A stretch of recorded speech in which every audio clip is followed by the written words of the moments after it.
അസ്സലാമു അലൈക്കും വറഹ്മത്തുള്ളാഹ്. മടവൂരാണ് പടച്ചോൻ എന്ന പിഴച്ച വാദവുമായി ഇബ്ലീസ് ത്വരീഖത്തുകാർ വന്നപ്പോൾ നമ്മൾ അതിനെതിരെ സംസാരിച്ചു.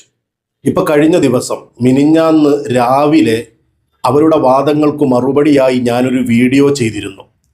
അന്ന് തന്നെ വൈകുന്നേരം ഇബ്ലീസ് ത്വരീഖത്തിലെ വലിയ ദജ്ജാല് അതിന് മറുപടിയുമായി ഒരു പ്രത്യേക വീഡിയോ ഇറക്കി.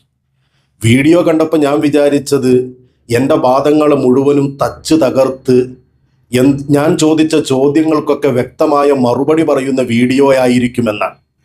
സത്യത്തിൽ ഇബ്ലീസ് ത്വരീഖത്തിൻ്റെ വലിയ ദജ്ജാലിൻ്റെ ദയനീയതയാണ് എനിക്കതിൽ കാണാൻ കഴിഞ്ഞത്. പക്ഷേ അവകാശവാദത്തിനൊരു കുറവുമില്ല കേട്ടോ. അവകാശവാദം എന്താണ്? നമ്മൾ ആയുധം വെച്ച് കീഴടങ്ങി എന്നാണ്. ഈ വിവാദത്തിൽ മുസ്ലിം ജമാഅത്ത് അഥവാ AP സമസ്തായിസം ആയുധം വെച്ച് കീഴടങ്ങി. ഞങ്ങൾ ആ പറഞ്ഞ മൗലാന പറ്റുമെങ്കിൽ ഖാലിക്കും പറ്റും എന്ന് പറഞ്ഞിടത്തെത്തി. വളരെ കറക്റ്റായി ഈ വിഷയം എല്ലാവർക്കും മനസ്സിലാകുന്ന രൂപത്തിൽ അതിന്റെ ഒരു പരിസമാപ്തിയിലേക്ക് അതെത്തി. ഇൻഷാ അല്ലാഹ് പുതിയ വിഷയങ്ങൾ വല്ലതുമായി ഇതിൽ വന്നാൽ വീണ്ടും കാണാം. അപ്പൊ പുതിയ വിഷയവുമായിട്ട് വന്നാൽ വീണ്ടും കാണാമെന്ന് പറഞ്ഞ് തടിയൂരാൻ വേണ്ടിയുള്ള ശ്രമമാണ്. സത്യത്തിൽ ആയുധം വെച്ച് കീഴടങ്ങിയത് ആരാ? നമുക്കതൊന്ന് പരിശോധിക്കണ്ടേ? ഇതാ വീഡിയോയുടെ അവസാന ഭാഗത്ത് പറഞ്ഞ കാര്യമാണ്.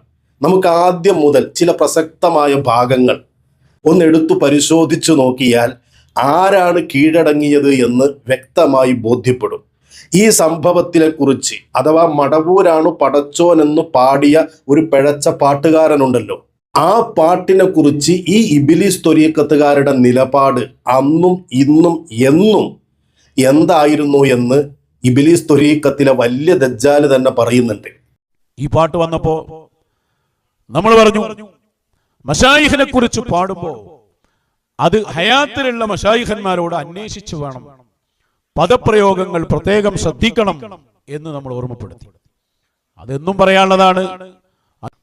അതേസമയം ആ പാടിയത് കുഫറാണോ, ഇസ്ലാമിൽ നിന്ന് പുറത്തു പോകുന്നതാണോ, അങ്ങനെ പറയാൻ പാടില്ല. ഇത് രണ്ടും ഒന്നിച്ചു പറഞ്ഞുകൊണ്ടാണ് അന്നും ഇന്നും എന്നും നമ്മളത് പറഞ്ഞിട്ടുള്ളത്. എന്തിനാണ് ഈ പച്ച നുണ പറഞ്ഞതെന്നറിയോ?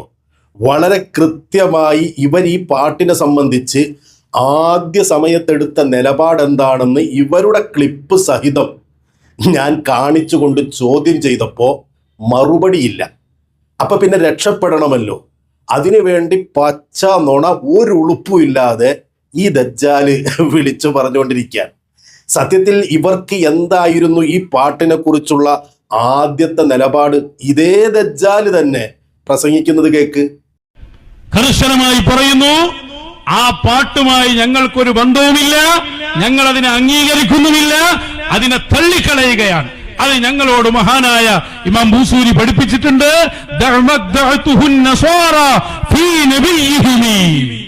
നസ്വാറാക്കൾ അവരുടെ ആ ദൈവത്തെക്കുറിച്ച്, ഈസ നബിയെ കുറിച്ച് പറഞ്ഞത് ഞങ്ങൾ ഒഴിവാക്കിയേക്ക്. അതിനോട് സാദൃശ്യം വരുന്ന വാക്കുകൾ പോലും ഞങ്ങൾ പറയില്ല. അതൊന്നും വെച്ച് ഈ സത്യത്തെ മൂടി കളയാമെന്ന് ആരും ഞങ്ങളെ ഭയപ്പെടുത്തേണ്ടതില്ല. ഈ ക്ലിപ്പ് കാണിച്ചുകൊണ്ട് ഞാൻ വ്യക്തമായി ഇവരോട് ചോദിച്ചു, ഇത് നിങ്ങൾ പറഞ്ഞ വാക്കുകളാണ്. എന്താണ് ആ വാക്കുകൾ? ഈസാ നബി അലൈഹിസ്സലാമിനെ കുറിച്ച് നസ്വാറാക്കൾ എന്താണോ വിശ്വസിച്ചത് ആ വിശ്വാസം ഒഴിവാക്കണമെന്ന് ബൂസൂരി ഇമാമ് ഞങ്ങളെ പഠിപ്പിച്ചിട്ടുണ്ട് എന്നല്ലേ? ഏത് സന്ദർഭത്തിലാണ് ഇത് പറഞ്ഞത്? മടവൂരാണ് പടച്ചോൻ എന്ന് പാടിയ ആ പാട്ടിനെ ഞങ്ങൾ അംഗീകരിക്കുന്നില്ല, ഞങ്ങളത് തള്ളിക്കളയാണ്, അത് കർശനമായി പറയാണെന്ന് പറഞ്ഞിട്ടാണ് തെളിവായി ബൂസീരി ഇമാമിന്റെ ബൈത്ത് പാടിയത്. ഞാൻ ചോദിച്ചു, ബൂസീരി ഇമാം ആ പാടിയതനുസരിച്ച് നസ്വാറാക്കളുടെ വിശ്വാസം തൗഹീദാണോ കുഫറാണോ? ചോദ്യം കൃത്യമായിട്ട് അങ്ങോട്ട് ചെന്നപ്പോ മൂപ്പര് പറയാണ്, അന്നും ഇന്നും എന്നും ഞങ്ങളുടെ നിലപാട് അത് കുഫറാക്കാൻ പാടില്ല, മശായിഖന്മാരുടെ അനുവാദത്തോടു കൂടി ചോദിച്ചിട്ടേ പാടാൻ പാടുള്ളൂ. അത് പിന്നീടുണ്ടാക്കിയ നിലപാടാണ് ദജ്ജാലെ. ആദ്യത്തെ നിലപാടിതായിരുന്നു. ഈ നിലപാടിൽ ആ പാട്ട് കുഫറായിരുന്നു. അല്ലെങ്കിൽ പറ, നസ്വാറാക്കൾ ഈസാ നബിയെ കുറിച്ച് വിശ്വസിച്ചത് കുഫറാണെന്ന് പറയാൻ പറ്റില്ല എന്ന്. ചോദ്യത്തിന് എവിടെ മറുപടി?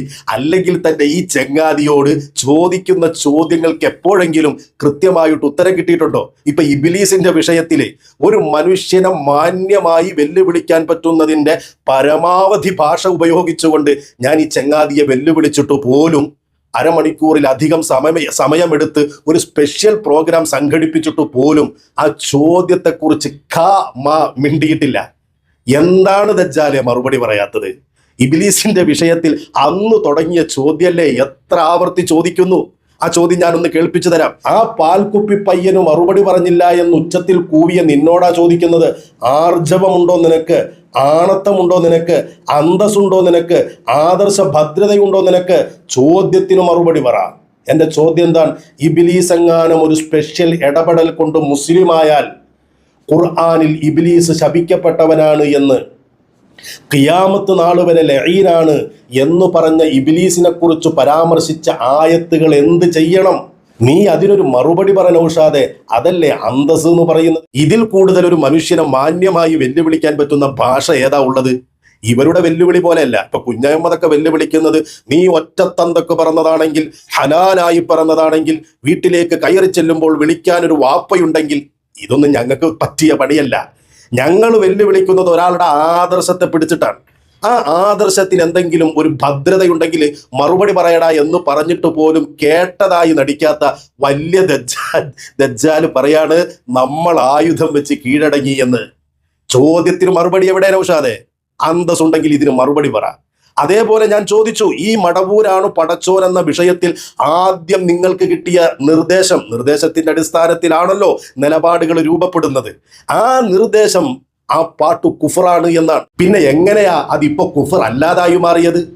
ഈ വീഡിയോ ക്ലിപ്പ് കാണിച്ച് നമ്മൾ ചോദ്യങ്ങൾ ചോദിച്ചുകൊണ്ടിരുന്നപ്പോ എനിക്ക് തോന്നണത് കൂട്ടത്തിലുള്ള ചില കുഞ്ഞു കുഞ്ഞു കോളാമ്പികളോ അല്ലെങ്കിൽ അടിമകളോ കഴുതകളോ ഒക്കെ ഉണ്ടാവില്ല, അവരാരെങ്കിലും പറഞ്ഞു കാണും, ഒത്താതെ ആ ചോദ്യത്തിന് എന്തെങ്കിലും ഒരു മറുപടി പറയണമെന്ന്. അതിന് മൂപ്പര് ഒരു മറുപടി പറയാൻ ശ്രമിക്കുന്നുണ്ട്. അത് ഇതിലും വലിയ രസമാണ്. ഇതൊക്കെ എപ്പോഴും പറയുന്നതാണ്. ഇപ്പൊ ഞാൻ പറഞ്ഞില്ലേ, അതിലും തർക്കല്ല. നസാറാക്കൾ അവരെ നബിയെ കുറിച്ച് പറഞ്ഞത് ഒഴിവാക്കിയേക്കണം, തർക്കമില്ലാതെ. മശായിഖിനെ കുറിച്ച് പാടുമ്പോൾ അവരോട് അന്വേഷിക്കണം. അതേ സമയത്ത് ഒരാൾ അങ്ങനെ പാടിയാൽ പദപ്രയോഗം നടത്തി എന്നതുകൊണ്ട് മാത്രം കുഫറിലേക്കും ശിർക്കിലേക്കും തള്ളിവിടാൻ പാടില്ല.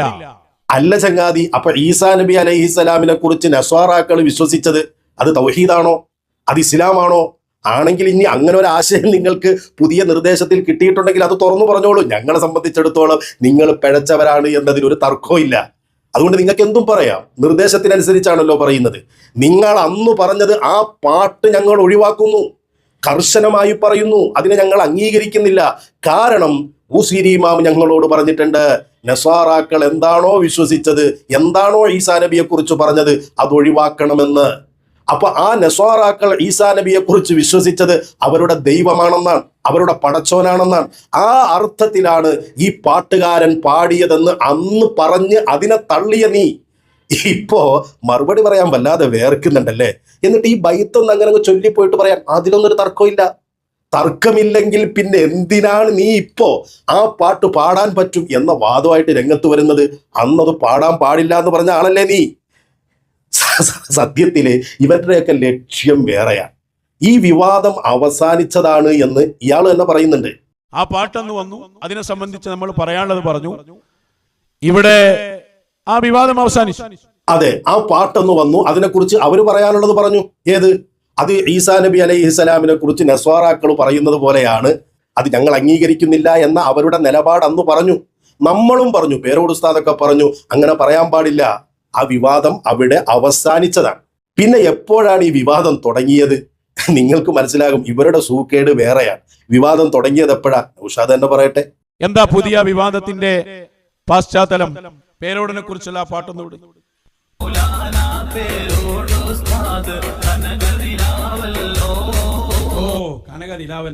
അപ്പൊ മൗലാന, ഇതാണ് നമ്മുടെ വിഷയം. മൗലാന പേരോട്, അവിടെ നിന്നാണ് നമ്മൾ തുടങ്ങിയത്. അപ്പൊ ഇതാണ് പ്രശ്നം. പേരോട് ഉസ്താദിനെ സ്നേഹിക്കുന്നവർ, ബഹുമാനിക്കുന്നവർ ഉസ്താദിനെ മൗലാന എന്ന് വിളിച്ചു. അപ്പൊ പിന്നെ സഹിക്കാൻ പറ്റുമോ? ഈ വിവാദം അവസാനിച്ചതായിരുന്നു. അത് വീണ്ടും കുത്തിപ്പൊക്കിക്കൊണ്ടുവന്ന് അന്നത്തെ കുഫറിനെ ഇന്നത് തൗഹീദാക്കി മാറ്റിയിട്ട് പേരോട് ഉസ്താദിനെതിരെ തുള്ളാണ്. എന്ന് പറഞ്ഞാലും മകൻ മരിച്ചാലും വേണ്ടില്ല, മരുമോളുടെ കണ്ണീര് കണ്ടാൽ മതി എന്ന് ചിന്തിക്കുന്ന ഒരു ചിന്തയില്ലേ? ഇവിടെ കുഫർ തൗഹീദായാലും കുഫർ അനുവദനീയായാലൊന്നും നമുക്കൊരു പ്രശ്നമില്ല. പേരോടിനെ 4 കുറ്റം പറയണം. ആഹാ, പേരോടിനെ കുറിച്ച് പേരോടിന്റെ അണികള് മൗലാന എന്ന് പാടുകയോ? എന്നാ പിന്നെ ഞങ്ങൾ മടവൂരിനെ കുറിച്ച് പടച്ചോനെ അങ്ങ് പാടൂടാ. ഈ കൗമിനെ കുറിച്ച് നമ്മൾ എന്ത് പറയാനാ? ഇതാണത്രേ വിവാദമെന്ന് ഈ ചെങ്ങാതി തന്നെ പറയാൻ. എന്നിട്ടോ ഇതാണ് നമ്മുടെ വിഷയം, മൗലാന പേരോട്. അവിടെ നിന്നാണ് നമ്മൾ തുടങ്ങിയത്. മൗലാന എന്നത് അള്ളാഹിനെ കുറിച്ചുള്ള വിശേഷണം പറഞ്ഞ ഭാഗമാണ് എല്ലാവർക്കും അറിയാം. അന്ത മൗലാന, നമ്മൾ ആമന റസൂൽ ഓതി നോക്കിയാൽ അന്ത മൗലാന എന്ന് കാണാം. അള്ളാഹിനെ കൊണ്ട് പറയാണ് ഈ ഞങ്ങളെ മൗലാനയാണ്. ഹുവ മൗലാന വേറെ ആയത്തിലുണ്ട്. അപ്പോ ഈ ഇബ്ലീസ് മൗലവി രംഗത്ത് വന്നിട്ട് എന്ത് പറഞ്ഞു? വളരെ ശ്രദ്ധിക്കണം, പോയിന്റ് വളരെ വ്യക്തം. മൗലാന എന്നത് അള്ളാഹിനെ കുറിച്ച് മാത്രം പറയുന്ന പദപ്രയോഗമല്ല. അത് അള്ളാഹിനെ കുറിച്ച് പറഞ്ഞിട്ടുണ്ട്, സൃഷ്ടികളെ കുറിച്ചും പറഞ്ഞിട്ടുണ്ട്. കേട്ടോളൂ, മറുപടി കേട്ടോളൂ. ഇബ്ലീസ് മൗലവി വരട്ടെ. മൗലാന എന്ന പദം അള്ളാഹുവിനെ കുറിച്ച് ഖുർആനിൽ പറഞ്ഞിട്ടുണ്ട്. അതേപോലെ തന്നെ ആ പദം പടപ്പുകൾക്ക് ഉപയോഗിച്ചതും ഹദീസുകളിൽ അടക്കം നമുക്ക് കാണാൻ കഴിയും. എന്ന് പറഞ്ഞാൽ അത് അള്ളാഹുവിന് മാത്രം ഉപയോഗിക്കുന്ന പദമല്ല എന്ന് ചുരുക്കം. വളരെ വ്യക്തം. അത് പിന്നെ വ്യക്തമായിട്ടല്ലേ ഞങ്ങൾ പറയാറുള്ളൂ. കാരണം ഞങ്ങൾ സുന്നികളാണ്, ഇബ്ലീസ് ത്വരീഖത്തുകാരല്ല, പിഴച്ച ത്വരീഖത്തുകാരല്ല. അതുകൊണ്ട് പറയുന്ന ആശയം വ്യക്തമായിരിക്കും, കൃത്യമായിരിക്കും. മൗലാന എന്ന് പറയുന്ന ആ പദം പടച്ചോനും ഉപയോഗിക്കും, പടപ്പുകൾക്കും ഉപയോഗിക്കും. അതിൽ എനിക്കും തർക്കമില്ല, നിനക്കും തർക്കമില്ല. പിന്നെ നമ്മൾ അതിൽ തർക്കിക്കേണ്ട കാര്യമില്ല. പക്ഷെ പടച്ചോൻ എന്ന പദം ഞാൻ എത്ര ആവർത്തി പറഞ്ഞതാ. പടച്ചോൻ എന്ന ആ പദം അത് മലയാളികൾ അള്ളാഹുവിനല്ലാതെ ഉപയോഗിക്കാറില്ല. ആ പദം നിങ്ങൾ ഉപയോഗിച്ചത് കൊണ്ടാണ് നാടന്മാര് വരെ നിങ്ങളെ ട്രോളാൻ തുടങ്ങിയത്. എന്നിട്ട് നിങ്ങൾ ഇപ്പോഴും അതിനെ ന്യായീകരിച്ചുകൊണ്ടിരിക്കുകയാണ്. എന്നിട്ട് ഇവൻ ചോദിക്കാൻ, ആ പദം ഉപയോഗിച്ചാൽ എന്താ പ്രശ്നം? ഇനിയിപ്പോ മൗലാന എന്ന് പറയാമെങ്കിൽ ഖാലിഖ് എന്നതിന്റെ അർത്ഥമായി വരുന്ന പടച്ചോൻ, അത് പദം എന്ന നിലക്ക് പ്രയോഗിക്കുന്നതിൽ എന്താ പ്രശ്നം? പ്രശ്നമില്ലെങ്കിൽ പിന്നെ എന്തിനാ ദജ്ജാലെ ഈ പാട്ടിറങ്ങിയ സമയത്ത് നീ അതിനെ എതിർത്തത്? കർശനമായി പറയുന്നു, ഞങ്ങൾ അതിനെ അംഗീകരിക്കുന്നില്ല, ഞങ്ങൾ അതിനെ തള്ളിക്കളയുന്നു. ബൂസൂരി ഇമാം ഞങ്ങളോട് പഠിപ്പിച്ചിട്ടുണ്ട്, നസ്വാറാക്കൾ ഈസാ നബിയെ കുറിച്ച് പറഞ്ഞതുപോലെയുള്ള വാക്കുകൾ പറയരുത്, അതിനോട് സാമ്യമുള്ളതുപോലും ഞങ്ങൾ പറയില്ല, അതുകൊണ്ട് ഞങ്ങളെ ഇതും പറഞ്ഞു പേടിപ്പിക്കണ്ട എന്ന് അന്ന് പറഞ്ഞ് ഈ പാട്ടിനെ തള്ളിക്കളഞ്ഞത് എന്തിനാ? അന്നേ പറഞ്ഞുകൂടായിരുന്നു അങ്ങനെ പറയണതിന് പ്രശ്നമൊന്നുമില്ല എന്ന്. ഇപ്പോഴല്ലേ നിങ്ങൾക്ക് പ്രശ്നമില്ലാതായത്? എന്തുകൊണ്ടാ പ്രശ്നമില്ലാതായത്? പേരോട് ഉസ്താദിനെ കുറിച്ച് മൗലാന എന്ന് പറഞ്ഞു. പേരോട് ഉസ്താദിനെ സ്നേഹിക്കുന്നവർ ഉസ്താദിനെ മൗലാന എന്ന് വിളിച്ചു. അപ്പൊ പിന്നെ പ്രശ്നമാക്കണ്ടേ? കാരണം ലക്ഷ്യം എന്താണ്? പേരോട് ഉസ്താദിനെ 4 ആളുകളുടെ മുമ്പിൽ നാഴികയ്ക്ക് 40 വട്ടം ചീത്ത വിളിക്കുക, തെറി പറയുക, വഹാബിയാക്കുക. അതല്ലാതെ ഈ പറയുന്ന കാര്യങ്ങൾക്കൊക്കെ എന്തെങ്കിലും അടിസ്ഥാനമുണ്ടോ? ഇപ്പൊ കഴിഞ്ഞ വീഡിയോയിൽ തന്നെ ഞാൻ ചൂണ്ടിക്കാണിച്ചു, കുഴഞ്ഞു കിടക്കണ വാപ്പ. എത്ര കൃത്യമായിട്ടാണ് നൗഷാദെ ആ വിഷയം ഞാൻ ഖണ്ഡിച്ചത്. അതിന്റെ മുശബ്ബഹ് നിന്നെ കൊണ്ട് ഞാൻ പറയിപ്പിച്ചു, ഞാൻ അത് അംഗീകരിച്ചു. അതിന്റെ മുശബ്ബഹു ബിഹി അതും നിന്നെ കൊണ്ട് ഞാൻ പറയിപ്പിച്ചു, അതും ഞാൻ അംഗീകരിച്ചു. അതിന്റെ വജുഹുശബഹും നീ പറഞ്ഞു, ഞാൻ അംഗീകരിച്ചു. അത് വെച്ച് നോക്കുമ്പോ പേരോട് ഉസ്താദ് കുഴഞ്ഞു കിടക്കുന്ന വാപ്പയോടല്ല തിരുനബിയെ ഉപമിച്ചത് എന്ന് വ്യക്തമായിട്ട് പോലും, അത് നിനക്ക് ബോധ്യപ്പെട്ടിട്ട് പോലും ഇപ്പോഴും നീ ആ തോന്നിയാസം പറഞ്ഞുകൊണ്ട് കിടക്കല്ലേ? നിങ്ങളുടെയൊക്കെ ലക്ഷ്യം ബഹുമാനപ്പെട്ട ആ പണ്ഡിതനെ ആക്ഷേപിക്കുക എന്നതാണ്. എന്നിട്ട് ആ പാട്ടുകാരൻ പേരോട് ഉസ്താദ് കനകനിലാവാണെന്ന് പറഞ്ഞപ്പോ ഇവൻ പറയാ, ആ വല്ലാത്തൊരു കനകനിലാവ് തന്നെ ആണടാ. ഞങ്ങൾക്ക് പേരോട് ഉസ്താദ് കനകനിലാവ് തന്നെയാണ്. എന്താ തർക്കം? ഞങ്ങളെ ഈ സുന്നത്ത് ജമാഅത്തിന്റെ ആശയം പറയാൻ വേണ്ടി പ്രചോദിപ്പിച്ചത്, പ്രേരിപ്പിച്ചത് ആ പണ്ഡിതന്റെ അധ്വാനമാണ്. നാട് നീളെ സുന്നത്ത് ജമാഅത്തിന് അന്നൊന്നും നീ മൊട്ടയിൽ നിന്ന് വിരിഞ്ഞിട്ട് പോലുമില്ല. സുന്നത്ത് ജമാഅത്തിന്റെ ആദർശത്തിന് വേണ്ടി ഓടി നടന്ന ആ പണ്ഡിതൻ ഞങ്ങൾക്ക് കനകനിലാവ് തന്നെയാണ്. നിന്നെ അങ്ങനെ ഒരാൾ വിളിക്കാനില്ലാത്തതിന് എന്തിനാണ് ഇങ്ങനെ ദേഷ്യപ്പെടുന്നത്? എന്നിട്ട് നീ എന്ത് ചെയ്ത്? മടവൂരനെ കൊണ്ടുപോയി അതിന്റെ ദേഷ്യത്തിൽ പടച്ചോനാക്കി. ഈ കൃമികടിക്ക് ഞങ്ങളുടെ കയ്യിൽ മരുന്നില്ല. എന്നിട്ടോ ഇത് തന്നെ പേരോടത് പറഞ്ഞില്ലേ, പേരോടിനെ മൗലാന എന്ന് വിളിക്കാൻ പറ്റൂലേ, അതുകൊണ്ട് മടവൂരിനെ പടച്ചോനെന്നും വിളിക്കാം. എന്തൊരു ന്യായമാണിത്? പേരോട് ഉസ്താദിനെ മൗലാന എന്ന് വിളിക്കുന്നുണ്ടെങ്കിൽ അതിന് കൃത്യമായ തെളിവുകളുണ്ട്. അത് ഇവനും അംഗീകരിക്കുന്ന തെളിവുകളാണ്. അള്ളാഹു അല്ലാത്തവരെ മൗലാന, മൗല എന്നൊക്കെ വിളിച്ചിട്ടുള്ള ഹദീസുകളുണ്ട്. അതുകൊണ്ടാണ് ഞങ്ങൾ പേരോട് ഉസ്താദിനെ മൗലാന എന്ന് വിളിക്കുന്നത്. എന്നാൽ പടച്ചോൻ എന്ന് വിളിച്ചതിന്, അല്ലെങ്കിൽ ഖാലിഖന, ഞങ്ങളുടെ ഖാലിഖെ എന്ന് റസൂലുള്ളാഹി തങ്ങളെ വിളിച്ചത്, ഗൗസുൽ ആദം തങ്ങളെ വിളിച്ചത്, CM വലിയുല്ലാഹിയെ വിളിച്ചത്, ഏതെങ്കിലും ഒരു വലിയനെ വിളിച്ചത് തെളിവുണ്ടോ? ഒരു പണ്ഡിതൻ അങ്ങനെ വിളിച്ചു കാണിച്ച മാതൃകയുണ്ടോ എന്ന മർമ്മത്തിൽ കൊള്ളുന്ന ചോദ്യം മിണ്ടാട്ടില്ല. എന്നിട്ട് ഇപ്പൊ പറയാണ് അവൻ ആ ചോദ്യം ഉണ്ടാക്കി കൊണ്ടുവന്നതാ, അതിനൊക്കെ മറുപടി പറയലാണോ ഞങ്ങളുടെ പണിയെന്ന്. പിന്നെന്തിനാണ് ചങ്ങാതി ഈ സ്റ്റേജ് കെട്ടിയത്? പിന്നെന്തിനാണ് ദജ്ജാലെ നീ മൈക്കിന്റെ മുമ്പിൽ വന്ന് ഒച്ച വെക്കണത്? ഇവിടെ നിന്ന് വരുന്ന ചോദ്യത്തിനും മറുപടി പറയാനല്ലേ നീ വന്നത്? എന്നിട്ട് ഇപ്പൊ പറയാ ഉണ്ടാക്കിക്കൊണ്ട് വരുന്ന ചോദ്യത്തിന് ഞാൻ മറുപടി പറയാനൊന്നുമില്ല, ഞാൻ വിഷയം തിരിച്ചുവിടുകയാണ്. വിഷയം തിരിച്ചുവിടാൻ ഇബ്ലീസ് മൗലവി എന്തോ ഒരു ഉണ്ടാക്കിയ ചോദ്യമൊക്കെ വന്നിരുന്നു. ഇവിടത്തെ നേരെ വിഷയമാണ് ഞങ്ങൾക്ക് സമർത്ഥിക്കേണ്ടത്. ഇവിടെ മൗലാന എന്നത് പറയാന്നുള്ള ഇനി ഇബ്ലീസ് മൗലവി അടക്കം പറഞ്ഞതാ, മൗലാന എന്നത് പടപ്പുകളെ കുറിച്ചും സൃഷ്ടാവിനെ കുറിച്ചും ഹദീസിലും ആയത്തിലുമൊക്കെ പ്രയോഗങ്ങൾ വന്നിട്ടുണ്ട്, അതുകൊണ്ട് പറയാം. ഇനി അതിന്റെ നേരെ ഇപ്പുറത്ത് കിടക്കുന്ന ഖാലിഖിലോ, അവിടെ അതേ വിഷയല്ലേ വരണ്ടി. മൗലാന എന്നിടത്ത് പറഞ്ഞ ന്യായം എന്താ? അതന്നെയല്ലേടോ ഖാലിഖിലും വരേണ്ടത്. അവിടെ എത്തുമ്പോ പിന്നെ ഒരു മാറ്റി ചോദിക്കല്. എടോ, മാറ്റി ചോദിച്ചത് നീയല്ലേ. ആദ്യം അങ്ങനെ പടച്ചോനെന്ന് ഉപയോഗിച്ചത് നസ്വാറാക്കൾ ഈസാ നബിയെ കുറിച്ച് പറയുന്ന വാദമാണ്. അതിനോട് തുല്യമായത് പോലും ഞങ്ങൾ പറയില്ല എന്ന് പറഞ്ഞ് ആ പാട്ടിനെ ആദ്യം എതിർത്തത് നിങ്ങളാണെന്നല്ലേ അവകാശപ്പെട്ടത്. അന്ന് ആ പാട്ടിൽ പടച്ചോൻ എന്ന പ്രയോഗം പറയാൻ പാടില്ല എന്നായിരുന്നില്ലേ വാദം? പിന്നെ എങ്ങനെ അത് മാറ്റിയത്? സംഗതി മാറ്റിയത് നിങ്ങളാണ്. എൻ്റെ ചോദ്യത്തിൻ്റെ കുഴപ്പമല്ല. എൻ്റെ ചോദ്യം മൗലാന എന്ന് പറയാൻ, പടപ്പുകളെ കുറിച്ച് ഉപയോഗിക്കാൻ, അങ്ങനെ ഉപയോഗിച്ചതിന് മാതൃകയുണ്ട്, ഉണ്ടെന്ന് നീ അംഗീകരിക്കുന്നില്ലെങ്കിൽ എന്നോട് ചോദിക്ക്, അങ്ങനെ ആരെക്കുറിച്ചെങ്കിലും ഉപയോഗിച്ചിട്ടുണ്ടോ എന്ന്. മറുപടി ഞാൻ പറയും. തിരിച്ച് ഞാൻ ചോദിച്ചു, പടച്ചോൻ എന്ന് ഉപയോഗിക്കാൻ എന്തു മാതൃക? ശംസുൽ ഉലമയിൽ മാതൃകയുണ്ട് എന്ന് പറഞ്ഞിട്ടല്ലേ കുറെ വേദി കെട്ടിയത്? ആ ശംസുൽ ഉലമ മശായിഖിനെ ഇവിടെ സ്ഥാപിച്ച ആളാണെന്നല്ലേ നിങ്ങൾ പറഞ്ഞത്? ശംസുൽ ഉലമയോട് നമുക്ക് ആദരവ് കുറവില്ല, മഹാനായൊരു പണ്ഡിതൻ തന്നെയാണ്. പക്ഷെ നിങ്ങൾ ആ മഹാനെ ഇപ്പൊ കൂട്ടുപിടിക്കുന്നത് നിങ്ങൾക്ക് വേറെ ചില ലക്ഷ്യങ്ങളുണ്ട്, അല്ലാതെ ഷെയ്ഖ് ശംസുൽ ഉലമയോടുള്ള മഹബത്ത് കൊണ്ടൊന്നും അല്ല എന്ന് അരിയാഹാരം കഴിക്കുന്ന ആർക്കും അറിയാം. അപ്പൊ പിന്നെ ഈ ശംസുൽ ഉലമയെ നിങ്ങൾ ഇങ്ങനെ മാതൃകയുണ്ട് എന്ന് പറയുമ്പോൾ, ആ ശംസുൽ ഉലമ CM വലിയുല്ലാഹിയെ ഇവിടെ സ്ഥാപിച്ച ആളാണെന്ന് പറയുമ്പോൾ ആ ശംസുൽ ഉലമ വിളിച്ചിട്ടുണ്ടോ എന്ന ചോദ്യം ന്യായമല്ലേ? മാതൃക വേണ്ടേ? എവിടെ മറുപടി? മറുപടിയില്ല. എന്നിട്ട് ഈ ചങ്ങാതി പറയാണ് നിങ്ങൾ ഉണ്ടാക്കിക്കൊണ്ടുവന്ന ചോദ്യത്തിന് മറുപടി പറയലാണോ ഞങ്ങൾക്ക് പണി? വിഷയം തിരിച്ചുവിടാൻ എന്തെങ്കിലും പറഞ്ഞാൽ ഞങ്ങൾ അതിന്റെ പിന്നാലെ വരുന്നൊന്നും വിചാരിക്കണ്ട. ചോദ്യം വിഷയത്തിൽ നിന്നുകൊണ്ട് ചോദിക്കണം. പണ്ട് കോട്ടക്കൽ സംവാദത്തിന് ചെന്നപ്പോ കോട്ടക്കൽ സംവാദമൊക്കെ നമുക്കറിയാം. അതിനാരാണ് പിന്തുണച്ചത് എന്നും ആരാണ് ഇരുത്തി പഠിപ്പിച്ചതെന്നും പഠിപ്പിച്ച് സംവാദത്തിന് പറഞ്ഞു വിട്ട ഉസ്താദിനെ തന്നെ അവസാനം വഹാബി എന്ന് വിളിച്ചതും, ഒരു മനുഷ്യന്റെ കുരുത്തക്കേടിന്റെ പതനം നമ്മൾ നേർക്ക് നേരെ കാണുന്നത് ഈ ദജ്ജാൽ മൗലവിയിലാണ്. ഒന്ന് ഓർത്തു നോക്കിക്കേ. സംവാദ വേദികളിലേക്ക് പറഞ്ഞു വിടാൻ വേണ്ടി കുത്തിയിരുത്തി പഠിപ്പിച്ച് പോയിന്റുകൾ എഴുതി കൊടുത്ത് പഠിപ്പിച്ച ഉസ്താദിനെ തന്നെ വഹാബി അല്ലേടാ എന്ന് വിളിക്കേണ്ട ഒരു അവസ്ഥയിലേക്ക് ഇവൻ എത്തിയിട്ടുണ്ടെങ്കിൽ ഇവൻ എത്ര കുരുത്തം കെട്ടവനാ?